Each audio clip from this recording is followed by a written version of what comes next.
Konnichiwa, explorers! Today we travel to Hyogo, Japan, to investigate the enigmatic Ishi-no-Hoden megalithic monument, known as the Floating Stone, located on the grounds of the Ōshiko Jinja Shinto Shrine.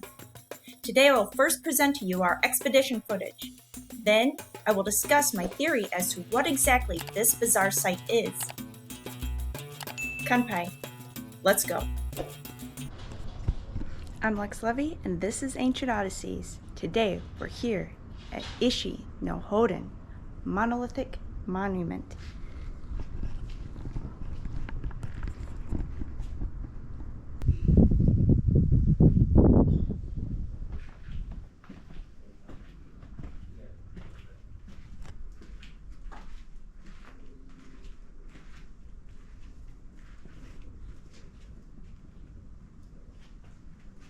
Megalith. I don't know, the Ōshiko, that was pretty wild.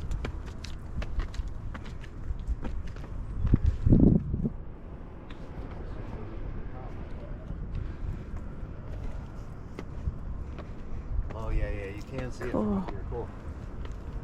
Wow. Look at this. Like this we'll look at it from above, and then we'll get down there close. It's over here. Holy crap. Whoa. So that's even more impressive than the other one. Wow. This thing is wild. Alright, we'll go ahead and show it now. Torii Mountain over here. That's crazy. And look at this.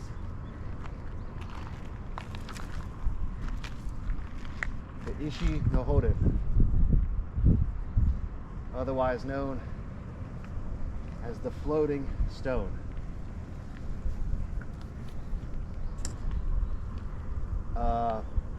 This thing is huge. Probably looks to be about the same size as the Masuda Iwafune megalith. And just wait until you see this thing from the bottom.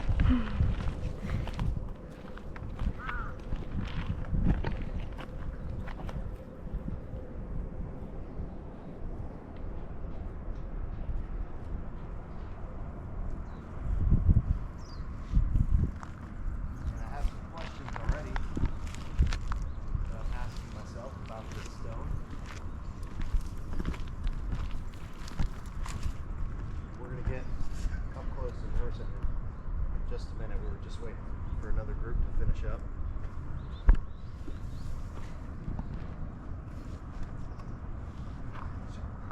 So this one is a fully dressed and cut stone. And it looks to be excavated. It looks like this stone was excavated from this housing here. Yeah, directly from this. I think this is granite. We'll also confirm the composition of the stone. And you can see this horseshoe-shaped progression here. And it looks like this stone was quarried directly from this house.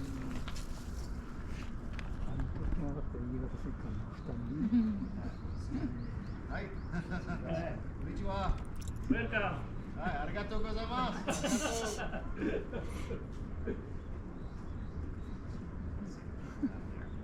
Scale to the size of this. Want to go down? Let's go. Let's go. Alright, so a couple unusual things I'll point out from this vantage point.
Here at the entrance is the original mathematical formulae. I will show you the replica in a moment.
First official histories of Japan, but their references as already being there. I'm just showing you the quarry walls here. I think this is really cool how this was excavated directly from the bedrock. And you also see that in, I forget the name of the temple, but there's also a temple that's been excavated top down from the bedrock in a similar manner. Not here in Japan, I believe it's in India. Yeah, that's in India. Yeah. Yeah, kind of reminds me of that too. Yeah, it's a similar quarrying style where you just start with a huge mound of bedrock. Yep. And you just slowly excavate down, removing the material in a very precise manner. And when you're done, you're left with this spectacular centerpiece. In this case, a huge, very strangely carved megalith. In the Indian case, a temple. Yeah, but that Indian cave, I think stone's much harder. I think that one was like. I believe it's also volcanic stone, though. It's wild.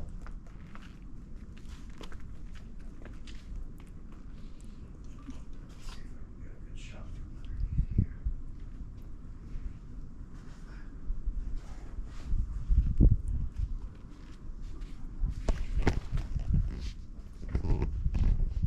Huh. So it looks like the stone, it's not actually connected to the bedrock. They actually fully cut this thing out. Oh, wow. See that? I was expecting this to be this bedrock down at the bottom here. And then this is the stone. I was expecting this to be seamless. But it's not. It looks like it's it was fully cut out of the bedrock. Look at this diagram here. Now, this needs more unusual. There is a diagram of the how the stone fits on that side. Yeah. Well, Yeah, here you can see the seam too. There's a seam. So the bedrock is down here. There's a seam, and then the stone is sitting on top of the bedrock, which means. but I think it's still connected, I think, the middle, no? I don't think so. So you look at this diagram here. It shows bedrock here, and it's been fully cut out of the bedrock, and then it's sat down on top of this Yeah, stuff. kind of sitting on that. So that means at some point, this thing was suspended in the air, and then it sat down. So I was expecting, again, to kind of reiterate what I was just explaining. I thought they just excavated this material around here and left a fully intact pedestal of bedrock here. But it's not. It's been fully cut out and then sat down on top of this piece. So at some point, 465 tons of rock was lowered down and set into place on the foundation where it currently sits. Now that makes it even more interesting.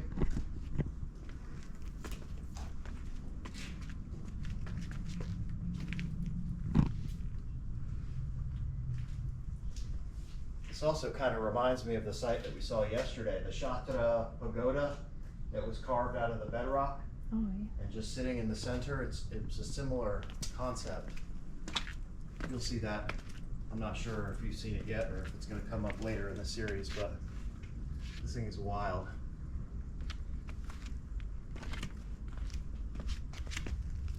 So it would have been a less impressive undertaking if they had left a complete pedestal of bedrock. That means they never had to move this block, but it was sat down into place, which is pretty mind-blowing.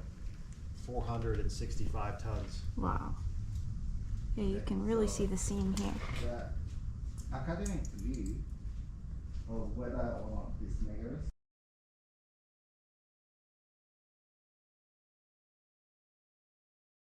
is already separated from the bedrock.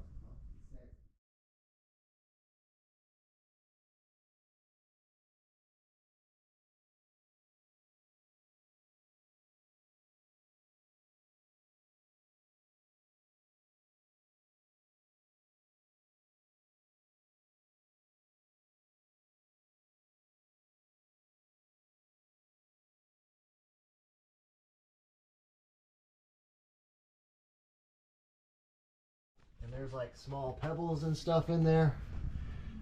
Yeah, no, I think this thing is completely cut out. Ugh. I'll ask the people here too. Yeah, yeah. But they have to say. The slot here, it's higher on this side. Oh yeah, than yeah, this yeah. side. Yeah, because this one, for the four, what do you say? Four sides, it's bigger than this. Yeah. So it's a little bit like a pyramid. If you see from this being a bottom, Okay, this so is again, bigger and this is slightly Talking smaller. about Masuda Iwafune, perhaps these slots are where they were flattening this thing out, and then they were eventually going to remove this part and remove this part, because we did see some evidence of in-progress stone working at Masuda Iwafune, but it was very irregular. It wasn't.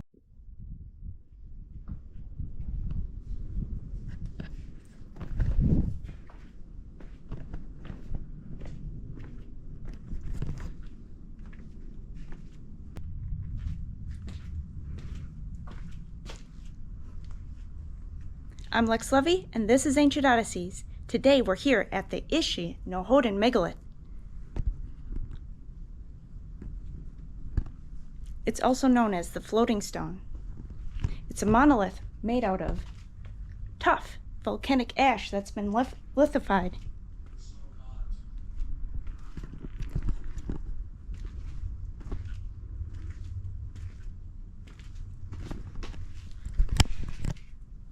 It's known as the floating stone because it sits on this pedestal of tuff, and there's a moat surrounding it, giving the appearance that it's floating.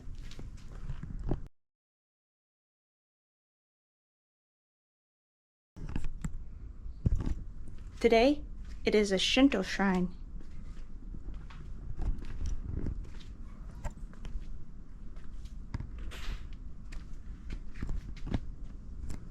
And you can see there is this nub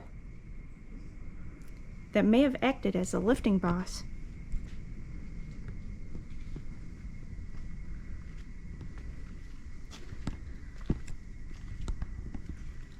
On its north and south sides, there are vertical shafts looking similar to what we see in Egypt within the shafts on the Giza plateau.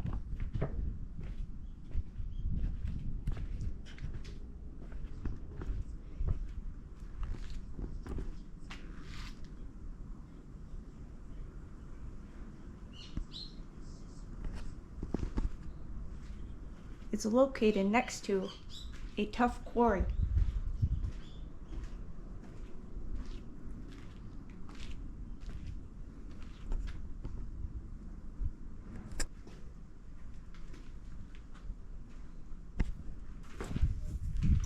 This concludes our expedition to Ishi-no-Hoden. That one have the mouth open?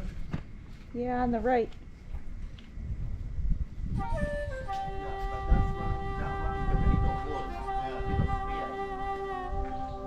What are they? Dogs?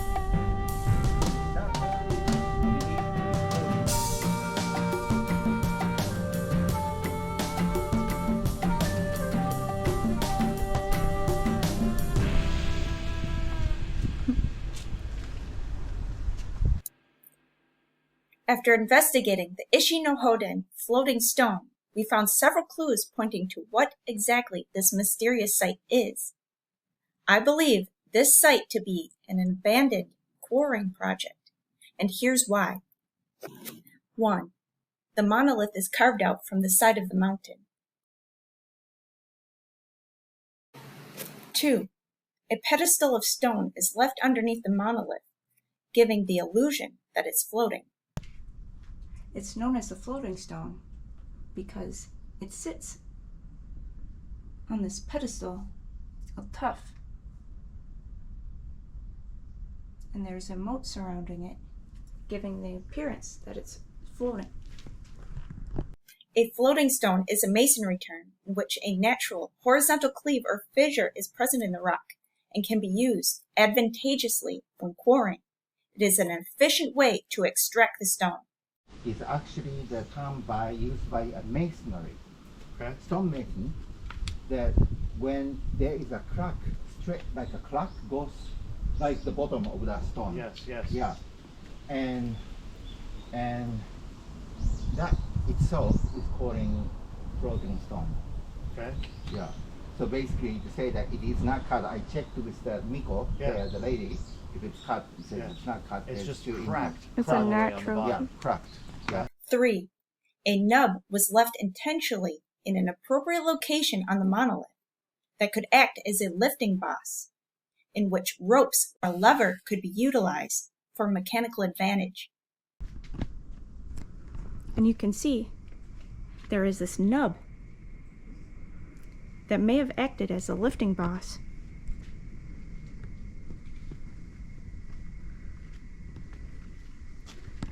Four, there are vertical hewn depressions or tracks on opposite sides of the monolith that could serve to secure ropes once the stone was brought down on its face by the lifting boss. On its north and south sides, there are vertical shafts. I think this abandoned quarrying project was found later on, and because of its mysterious configuration, it was worshipped. I want to know what you think about this site. Please leave a comment below. Thank you for watching. Please like, share, subscribe, and stay tuned for more epic adventures from Ancient Odysseys. Never stop exploring. If you want to support our expeditions and research, pick up some Ancient Odysseys merch.